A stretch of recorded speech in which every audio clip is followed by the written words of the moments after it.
Hello again, everybody. This is Stan Scott with Foggy Bottom Line Media. I'm here with my co-host, Scott Konopasek.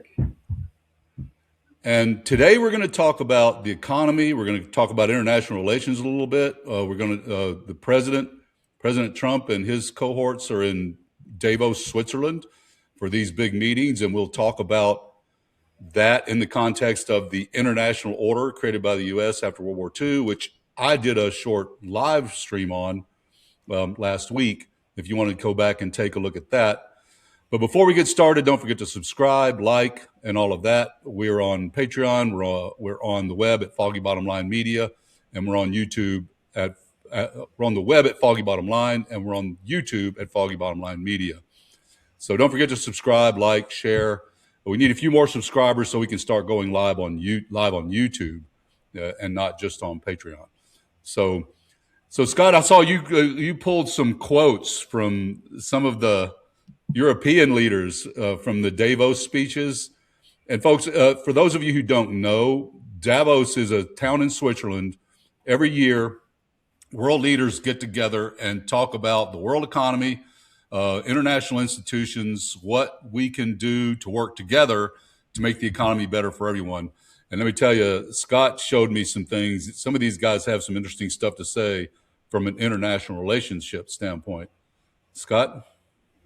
Yeah, well, I think we're all used to waking up in the morning saying, okay, what's new today? What new craziness do we have? But I think the last couple of days really takes the cake. And one interpretation of what's going on right now is the international order has completely been turned upside down. We've gone from the U.S. and NATO being the most successful alliance in the history of mankind, probably, to being on the verge of fracture, uh, triggered mostly by America's or Trump's fixation on Greenland and the prospect of the United States attacking its NATO allies. Uh, I think the Europeans have finally said, okay, we need to start taking Trump a little bit more seriously, and we need to start acting on our own. And Mark Carney, the Prime Minister of Canada, basically said, "Hey, the world order, the way it used to be, is gone, and we just need to admit that and start acting accordingly." And us middle power countries like Canada and probably singly the countries of Europe uh, need to find a new path, a new way of doing things because the old way is gone. And I think that that's really true, regardless of what happens with Greenland. I think the world has come to a realization that uh, things are no longer the same. Macron from France, basically said the same kind of things. And what really put a punctuation mark on this whole thing for me was listening to President Trump this morning in his address to the group in Davos, where he only talked about the United States and he only talked about himself actually. And it was like watching a drunk uncle at Thanksgiving just go off the deep end, talking about stuff that he was interested in, but nobody else was. Right. Uh, it was kind of embarrassing. You know how that feels when someone that Yeah. you know and it embarrasses themselves. So, yeah, I think it's going to be interesting to see how the markets and businesses respond and the impact that it has on the economy. Yesterday the markets it dropped pretty big time as they realized that Trump is serious about Greenland. Today they're down or up slightly from where they were yesterday, but they're up and down across the board.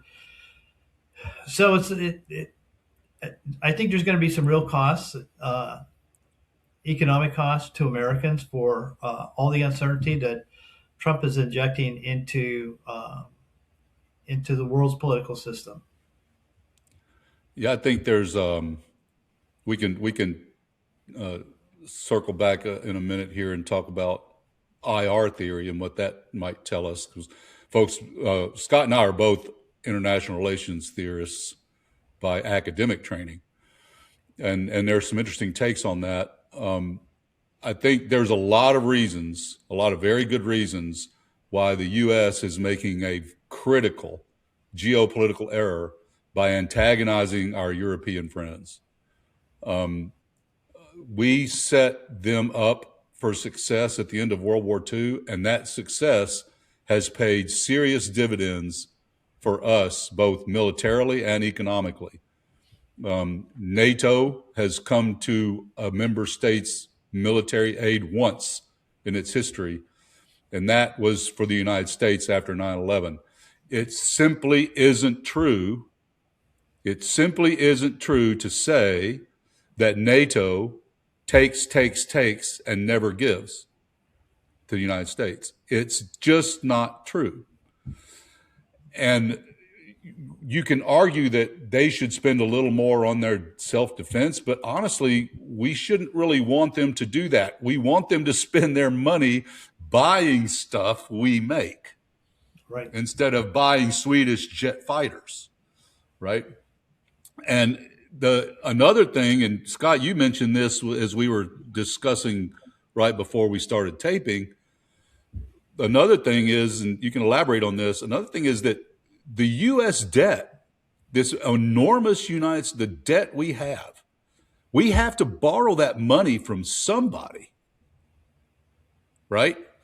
And that means that if we antagonize the people who are lending us that money, they're going to come online and say, give it back, pay the loan off, which we can't do that. And who is the biggest purchaser of U.S. debt, Scott? Yeah, for years we've been worried about China and the percentage of U.S. debt that is bought, but actually the European Union is the largest single purchaser of U.S. debt. And all they have to do is dump those bonds, and we're in a world of hurt. We get more from Europe than just champagne and cheese and nice cars. We have a very interrelated, interdependent relationship with Europe intentionally, as you pointed out. That was the world order the liberal political systems that we built after World War II. It's intentional that we be interdependent because there's mutual prosperity when we do that, and that's just being dismantled before our eyes with no alternative being put in place. At least the U.S. doesn't have any alternatives other than just us. But it looks like some, Carney and Macron and Germany, a couple others are going to start taking things into their own hands. It's really going to be interesting the next week or so how all this shakes out. It's really important for everyone watching this to understand that the global economy today is so intertwined with nations intertwined with each other, whether they actually trade with each other or not. And this debt purchase thing, who we're borrowing the money from, is only a piece of that. Because if you buy a Ford, a lot of the parts are manufactured in the Far East, and a lot of the vehicles themselves are assembled in countries like Mexico.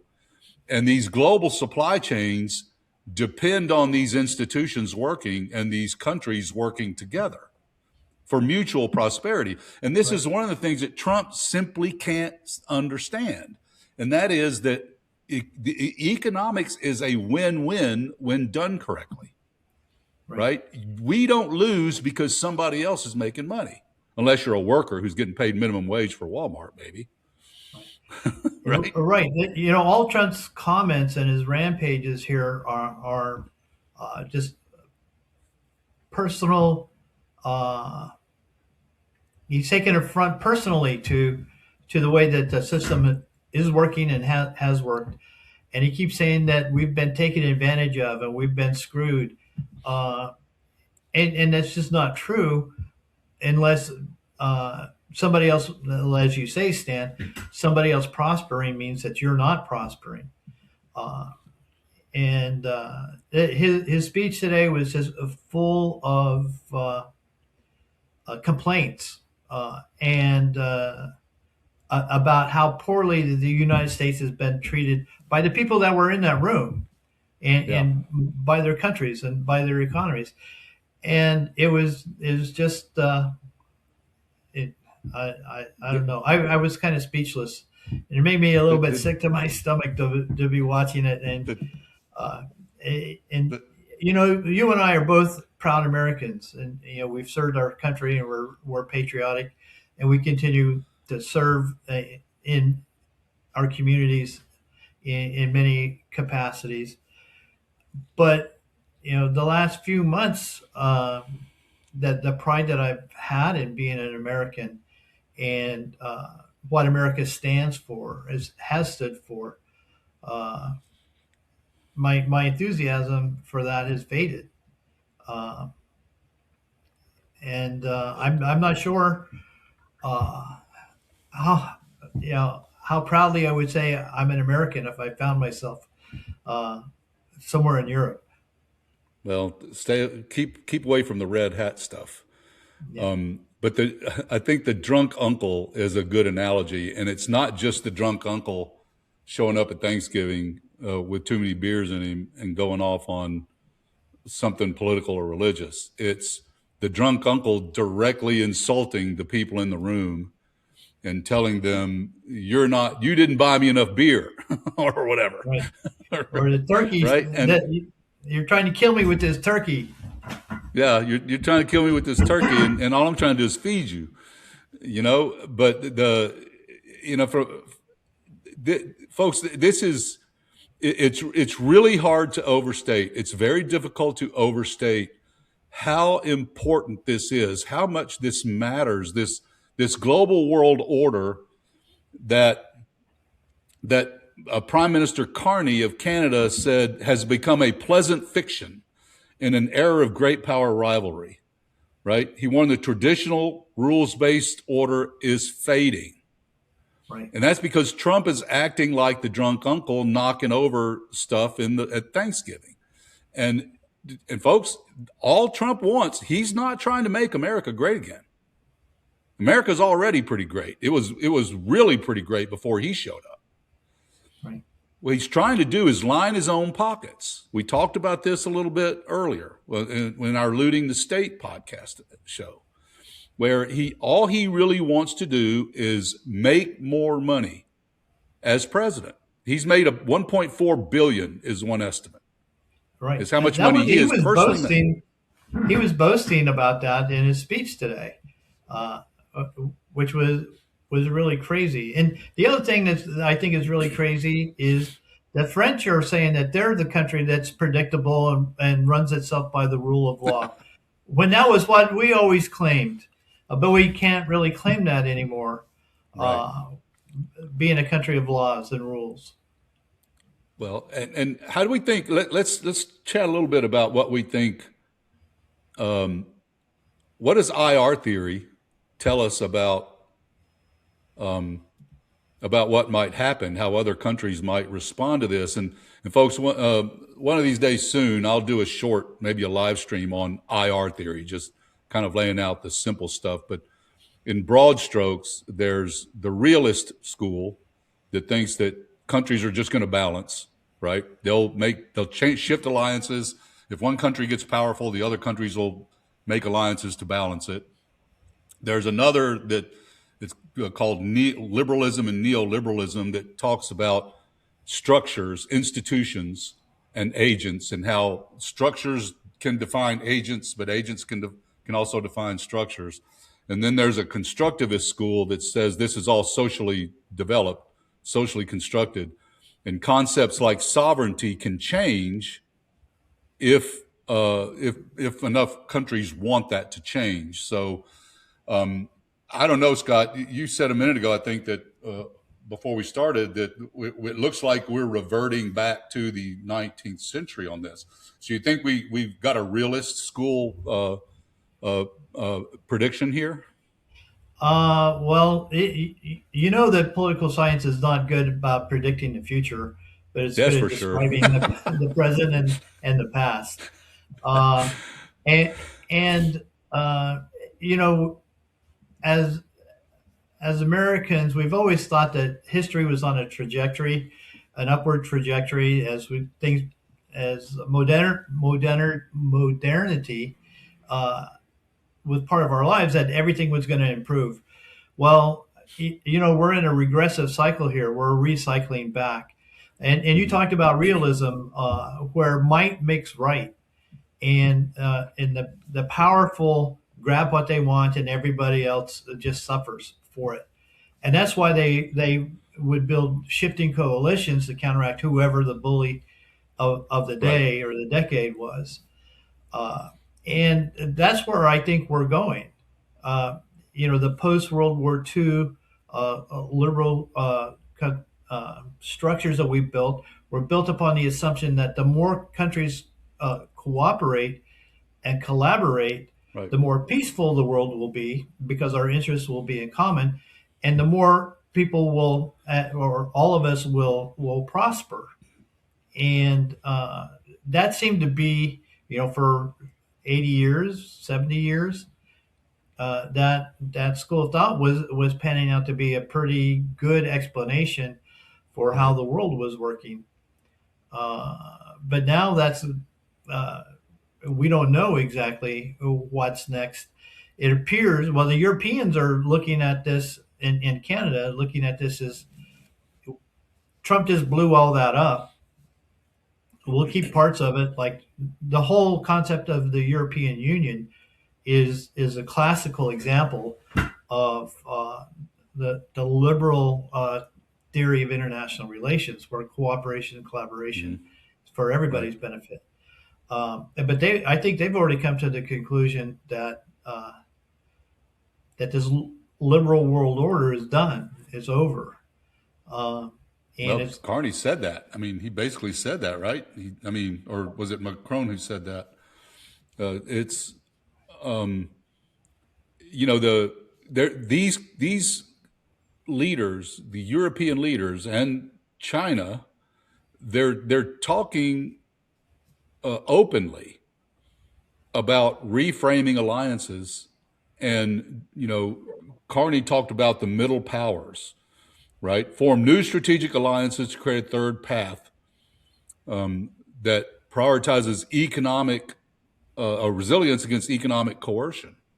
That's a direct result of this tariff threat, right? right, And this is backing away from these institutions. Now, I don't think Europe's going to back away from NATO. They might kick us out.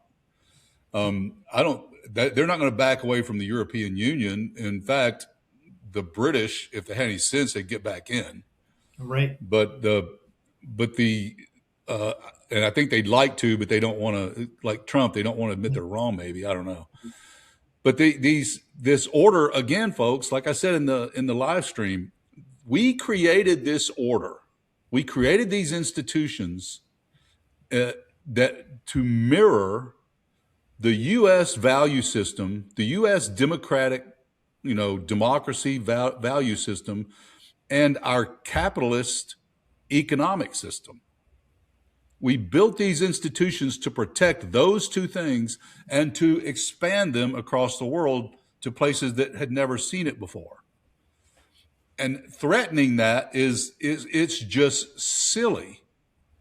It's hard to find a kind of an analogy that most people can understand, but it, it's it's hard to believe that we're on the cusp of doing something like that. right. And I imagine that Putin and Xi are sitting back and grinning and laughing and partying because they're watching the United States just dismantle everything that they've been in opposition to, all the things that are curtailing them Yep. from their own expansionists and their own imperialistic ambitions. I think we're likely headed, or in Trump's mind, maybe we're headed into a world where the Russians have their sphere of influence in Eastern Europe and Asia again, where the Chinese are free to retake Taiwan and expand their footprint and sphere of influence in Asia. And Trump has already staked out claim on North America with uh, imperialist aspirations for Greenland. Um, Short term, I think that's kind of where we're at or heading towards. That kind of leaves Europe as those middle powers that Carney was, as Carney talked about them, and that leaves them as being the representatives of this liberal order that follows the rule of law and provides some predictability and stability uh, in the world. Yeah, So go ahead. Sorry. I was going to say, well, that I said a minute ago, we're not good at political science isn't good at predicting the future, but uh, we can all make our best guesses, and that's kind of what I see happening in the short term. I don't know how long that will stay and be the case. I'm hopeful that the United States will right its ship and reprioritize. I think we have some painful times ahead of us economically and maybe even politically. Hopefully, not militarily. And part of me says, bring it on. Let's get it over with. Let's Yeah, endure the right. pain. Let's rip that band aid off. Let's get it over with and get past this stuff. And, the American people have to wake up. The Republican congressmen, elected officials have to wake up. They're the only ones You, in positions to change the path that Trump has taken us down. I, I don't think I, I don't think we have to try to predict anything. I think these European leaders are telling us, and the Chinese are telling us what they're going to do, and what they're going to do is back away from support for the United States and cooperation with the United States. Um, I understand what there was one country that stopped sharing intelligence with the U.S. Yeah, Uh, Several countries have stopped sharing military and other intelligence with the U.S. So I don't think we have to predict anything, and it's understandable from their viewpoint because I think one of these guys at Davos said something like, "We have to rethink things because we can't watch everything get all turned upside down every time a bunch of Wisconsin voters change their minds, right. right?" And so, the U.S. has our entire history. We've gone back and forth between Republican and Democratic regimes, right? Some a little more liberal, some a little more conservative. The New Deal was very liberal and borderline socialist in some ways, and then Reagan took that in the exact opposite direction. But none of them ever threatened this kind of action against our allies, an actual military invasion against an ally, or coercing them to give us something. Right, right. So the U.S. regime of rule of law and checks and balances was consistent between left leaning, right leaning administrations. So the orientation of the administrations changed, but the paradigm, the model of who we are, the regime of standing up for human rights and the rule of law, that was always consistent. Now, not only do we have a shift in administrative priorities of an administration, but we also have the erosion of the very regime that has given us this stability and consistency over the 250 years we've been a country. And it's really ironic that this is all coming together in the year that we uh, celebrate the 250th anniversary of American independence. When I was did my master's thesis, I did it on using a political theory called the two-level game. Mm-hmm. Bob Putnam had this theory that heads of state play one game internationally, at the international level, and they play a different game domestically, um, and they try to to balance domestic needs and demands with international. Well, I think that Trump has taken this two level game model to a new level here, where we see what he's doing domestically, the hand he's playing with, like Minnesota, Chicago, L.A., D.C., uh, and with the federal government and bureaucracy. Uh, he's taking that model of how he's governing domestically, and he's applying the very same thing internationally. So Mhm.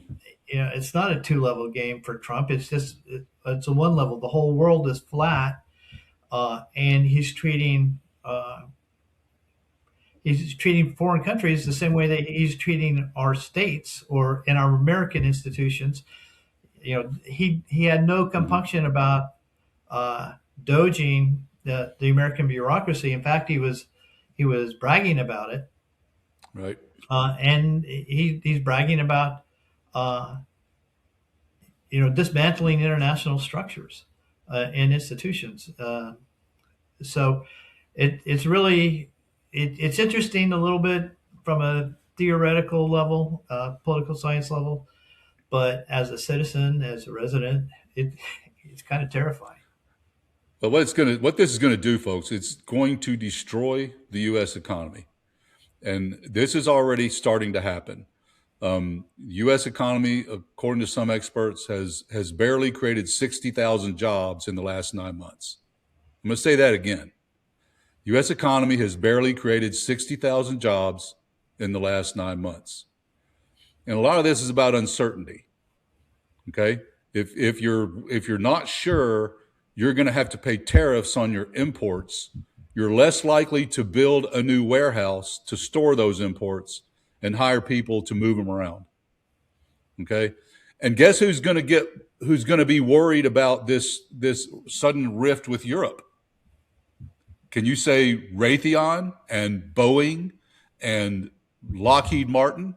General Because they Dynamics, want to sell military equipment to Germany, right? They want to sell F-35s to Europeans. Hell, they'd love to sell F-35s to Russians and Chinese.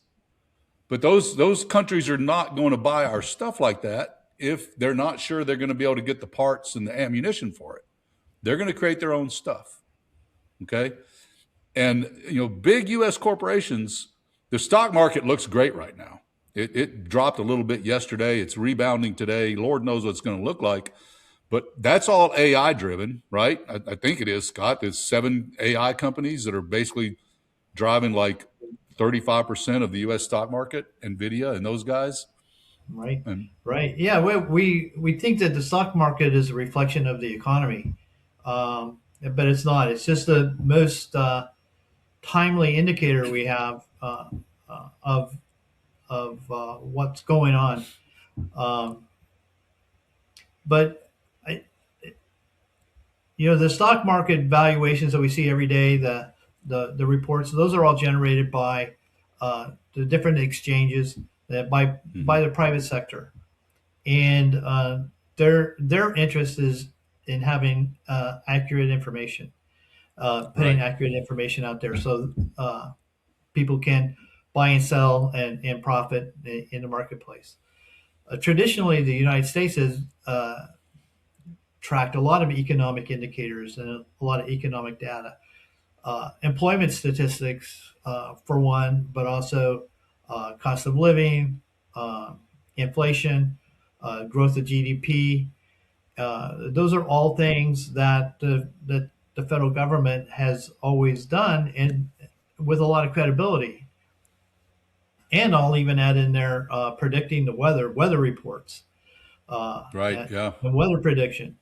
But all of that now is the reliability and accuracy and timeliness of the information that we've grown to rely on as being accurate and available for making decisions is it's suspect. It's hard to trust it. And really, a case in point is we're sitting in Virginia today, the fourth week of January, and the weather forecasters are telling us there's a big ass storm coming. It's going to hit us this weekend, and we might get a foot of snow, or we might get an inch of snow. Maybe it'll come on Friday. Maybe it'll come on Sunday. Maybe it'll be followed up by rain. Maybe it won't. Uh, that's the kind of forecasting that you get when you don't have reliable data and information Right. available to you. And the reason we don't have that information is because the National Weather Service was gutted. Uh, its budget and its Yeah. mission and its personnel. So the data that meteorologists have relied on for years is no longer available, and we're seeing the end result of that with all the uncertainty about this coming weekend's weather. We Yeah. know something's going to happen, but we don't know what or when or how. Folks, businesses and corporations that are spending and investing literally hundreds of millions or even billions of dollars with a B, they need good information. And if they don't get it, they'll pull back. They'll withhold investment. They'll withhold hiring new workers. This is not good. You remember stagflation, Scott? I know you're old enough to remember the Oh '70s. yeah, oh yeah. Well, Yeah. that's part of the reason you and I probably ended up in the army because the economy was Yeah. so bad when it was when we were ready to enter the job market. This was the Yeah. best There's a option. lot to that. Folks, when I use the word stagflation, right? This was a word that was coined in the '70s when the I think it was the '73 war when Israel and the Arab countries fought, and the Arab countries OPEC embargoed the U.S., stopped sending oil to the U.S. And this was a time when the U.S. was not producing as much as we do now, so we were not self-sufficient. So what this did was the the supply shock of withholding oil, which we needed for literally everything, um, caused inflation, right? Because suddenly oil prices went way up. And because oil is so important for so much manufacturing, for vehicles, trucks, airplanes, everything, the price of airplane tickets went up. The price of gasoline went up. The price of strawberries went up because the fuel to move them around went up, right? And this, but you also had a pullback from the economy, right? And as far as so you kind of have as far as hiring people, right? So Right. when prices went up like that, people stopped hiring. Okay, and so you have stagflation. So it's a stagnant economy when it comes to wages going up and economic activity, but inflation is high. And normally, if you see inflation high, GDP is also going up, Right. but that's not what's happening. These policies, there's two policies the Trump administration has right now that are going to cause uh, sort of potential stagflation. Both of them are supply shocks. One is the tariffs, which raise, it's basically a tax on Americans, anyone that's buying something overseas. And the second one is this immigration enforcement stuff, because that is taking away workers that are needed to produce things like strawberries and construction work, things like that. So we're at a real risk of an economic meltdown here. And if the AI bubble pops, which a lot of people predict it will, I think AI is great, and it's eventually going to be profitable for someone, but they've way overinvested in it, and it's way overpriced as far as those stocks go. Overvalued. So Yeah. overvalued, yeah, not overpriced, overvalued. So I think at some point that is going to come back to haunt us, and we're going to be in really serious trouble when it uh, comes to the economy. Any thoughts on that? I mean, neither one of us are really economists, but we've lived through it before. Right. Well, I'll just come back to what I said a minute ago about the reliability of data and the availability of data Right. to see, predict, and understand what's going on. Um, Given the uncertainty about the accuracy and reliability of the data that we have, we're not going to see this coming until we actually experience it. It's Right. going to be like a blindside because we don't have the tools to see it coming to be able to adapt or to even avoid the Mm-hmm. inevitable. And I think that of all the terrible things that Doge did to Mm-hmm. our government, I think uh, robbing us of data and reliable data, believable, credible data, Right. is probably the biggest single thing that's going to negatively affect our ability to deal with uh, uncertainty. And when Trump fires the Bureau of Labor Statistics head because he doesn't like the jobs numbers 1 month, now that makes you suspect whatever data they do give you, right? To the extent there's anyone left in the U.S. government, Well, creating and analyzing data, are, can we trust it now, right? yeah. What little Well, we're getting. what's the next guy going to do? If the last guy got fired for doing something, for doing his job and doing it well, what's the Yeah, next guy going to do? and Well, we're finding out there's some people that will do anything. Uh, yeah. but yeah, Well, it's we're in the middle of a geopolitical mess, folks. Donald Trump is seriously upending the apple cart. It's like the little kid that's losing at Monopoly, so he just tips over the board.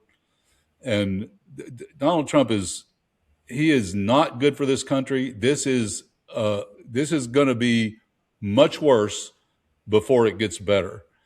And we need to make sure people get a chance to hear that said out loud, because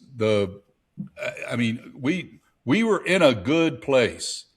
All we really had to do, right? All we really had to do was sort of start cutting back on our spending a little bit, especially military spending, which you can't do if you're threatening to go around the world taking over whatever you want to take over, right? And then tax the super wealthy just a little bit and gradually wind down this debt. And a good time to do that is when the stock markets way up, right? Because billionaires have billions of dollars that they can't spend all at once. And so you can tap them a little bit without not making them feel a whole lot of pain, right?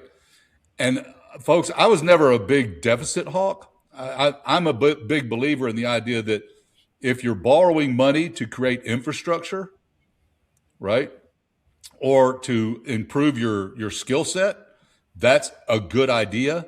So if I want to get into computer assisted design work and become an architect or someone, borrowing $2,000 to buy a really good graphics computer can be a good investment, right? So building roads and bridges and fixing the ones we have and making sure airports are efficient, and integrating AI in the places where it actually does work. All of those are good investments, and it's okay to borrow money for that. But all we're doing now is borrowing money so we can give it to wealthy people, right? And corporations.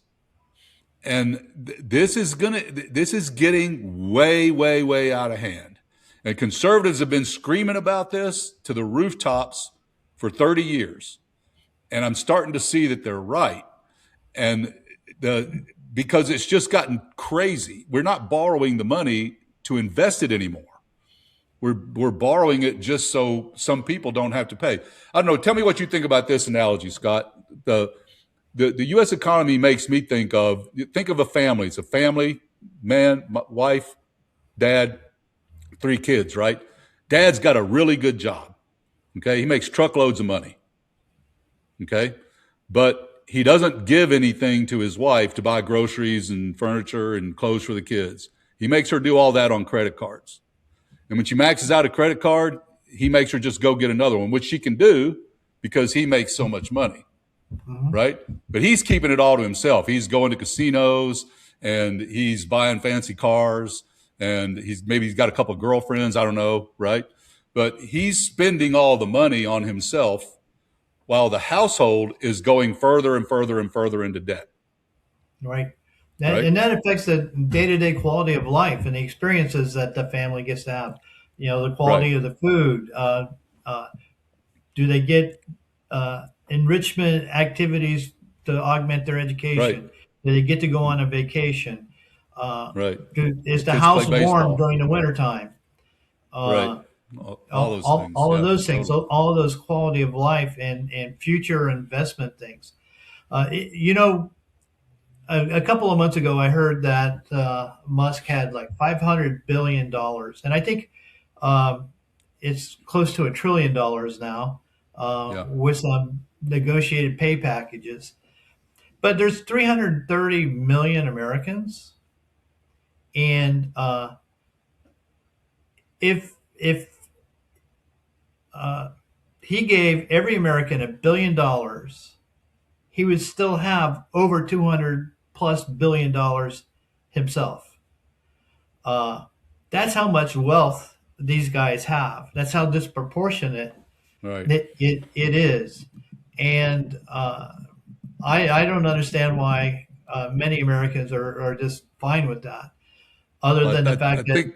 they aspire to be rich one day and they don't want to be taxed once they Well, get rich. I think your math may be a little bit off because if there's 330 million Americans and he gave if he gave each one of them a billion, that'd be 330 billion. But he could give each one of them $1,000, Yeah, right? well, I thought he had And 500 billion. So, yeah, but there's more than 500 Americans. right.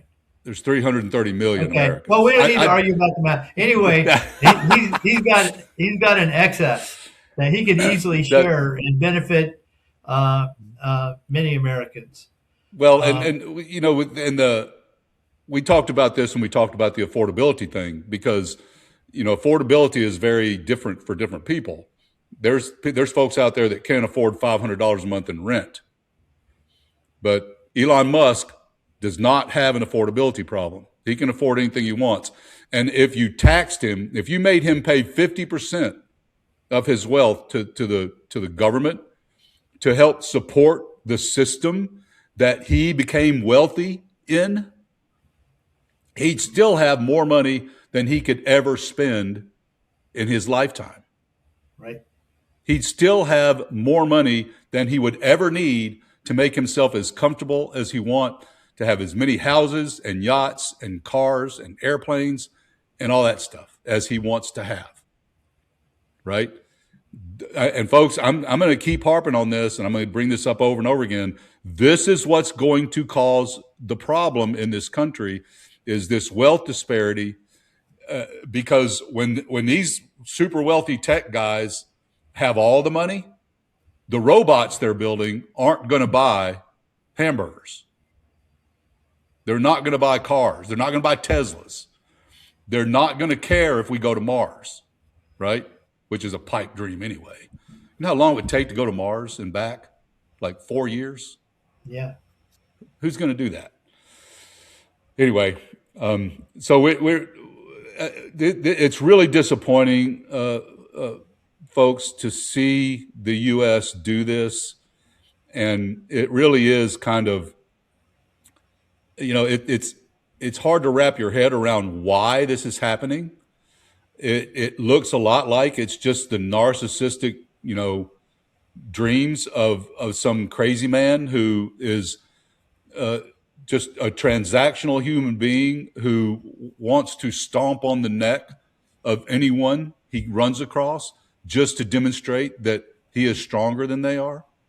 Yeah. And that Americans are okay with that. And it looks like the reason half of Americans are okay with that is because he's stomping on the people they don't like, Yeah. right? Yeah. Well, I think you nailed the explanation. I think the explanation is really for why we're in this situation is pretty simple. And it's because we have an impulsive, narcissistic, juvenile leader and a bunch of sycophants that see it in their interest to encourage him. and protect them. But what I don't understand is why the American public puts up with it. Now, according to the recent polls, 60% of Americans are not cool with the way immigration enforcement's going, Yeah.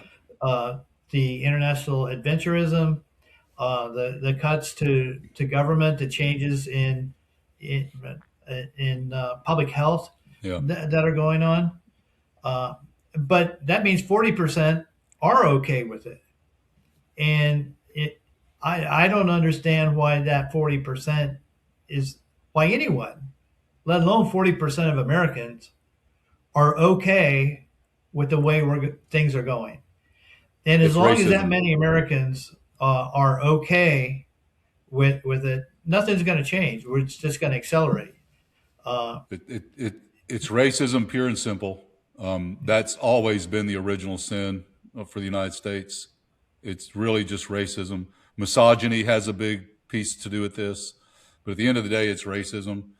And this white supremacist movement that's basically let's get rid of all the brown people is that's what's making people ignore the ICE tactics, the strategies and tactics and techniques they're using. But that's also what's making people ignore, they still haven't released all the Epstein files. What is it, 90 not even days after they close. were supposed to all be out? And so Yeah, that's, no one's talking about that because they're talking about Greenland. And right, this is, uh, it's okay with those people because they're not the ones getting hurt. And that's how Germany became fascist, because the people who weren't getting hurt looked the other way and said, that's not my problem. right, right. And So I think Stan, we've been belly aching all quite a while now about yeah, the direction things are going. Uh, and I'd like to just offer, we're getting close to our time here. I'd just like to offer a couple of thoughts to anyone who's out there listening to this and and, and wants to do something. And I think the things that Americans can do that could be very powerful is to keep talking about this. It's an uncomfortable topic that over the last few years we're not necessarily comfortable talking about politics and these kinds of mm, things over the dinner table or around friends or in the workplace. But we need to talk about this. right, We need people to be talking about this, and we need people to have more information available to them than what right, they have right now. And uh, no one's going to be able to give everyone all the information that they need, but by talking about this, we can get more information out there in the marketplace of right, ideas. And we need to be doing, saying, and acting in ways that people understand that we don't think what's going on right now is acceptable, that we don't right, think it's okay. Uh, just one person doesn't think it's okay. That's important that people know where right, they stand. But we, as Americans, in the last 10 years, we start holding our cards really close to our vest here and not really yeah, revealing our thoughts and feelings in the workplace, at church, in the neighborhood, or even in the family. yeah, And yeah, it's painful. Sometimes it's ugly, but uh, we can't stop doing that. By being silent, we're being complicit. Uh, so let's don't be complicit. Let's talk. Let's be tactful. Let's be respectful. But let's talk about what's going on and how we're concerned about it, because we need that 40% that are cool with everything that's happening to be a lot smaller number if we're ever going to turn this ship around. we got to keep recording ICE. We have to keep documenting the atrocities, as it were, and making sure these people get a chance to see it. Because you're not going to change their mind by sitting across the table from them and saying, "Hey, all this is racism," or "This is going to destroy the economy." Until it affects them personally, they're not going to care. But if they see it, I was in Bosnia, right? I saw things there, okay, that made me wonder about man's inhumanity to man. and it made me want to do something to stop it. And so if you see ICE attacking your neighbors for no reason, that's going to resonate. Even if it doesn't change your mind right away, if it keeps happening over and over again, it'll start to resonate, and you'll start wondering what's the point, right? Because crime's not going away, and there's still brown people here. So what is the point? What's the end game here? And so, like you said, we have to keep talking about this. We have to keep bringing this up, get it out in the marketplace of ideas. Debating maybe is good, maybe it's not, but we just have to keep making sure that the people who don't think this is good are speaking up and documenting this stuff. Right. Right. And right immediately after World War II, when the atrocities of the Nazi regime came to light, a lot of people said, "Oh, I didn't know. Yeah. I didn't know." And we need to make sure that Americans can't say, "Well, I didn't know," as we go through this process. They can choose to do what they want with the information, but we need to make sure that Americans know what's going on and what the costs are and what the future might be. They can still decide. They don't have to agree, but we shouldn't allow anyone when this is all over with to say, well, I just didn't know. And that's their defense for not doing anything. Right. Well, folks, we are going to keep belly aching, but not today, because that's what soldiers do, especially old soldiers. They bellyache a lot, right? So we're going to keep talking about this. We're going to keep bringing it up. We're going to keep, as I said, documenting the atrocities.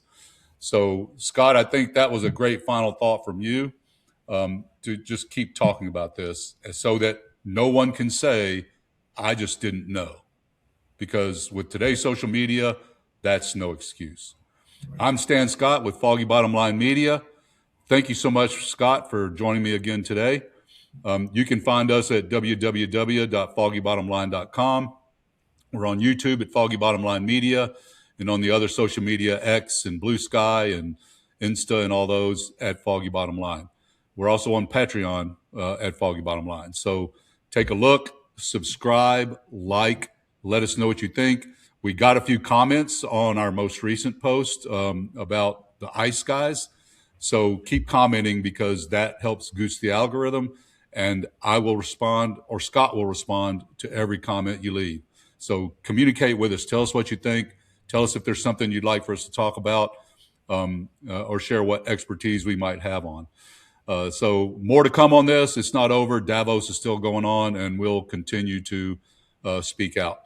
Scott, I really appreciate your help and your friendship, and your joining me on these shows. And we will do this again next week, and we're going to have some other stuff coming out here very soon. I keep promising that, and I'm not going to break that promise. So, Scott, take care of yourself. Enjoy the rest of your afternoon. So, take care. Carry on. Carry on, sir. This is Stan Scott, Foggy Bottom Line Media, and I am out here.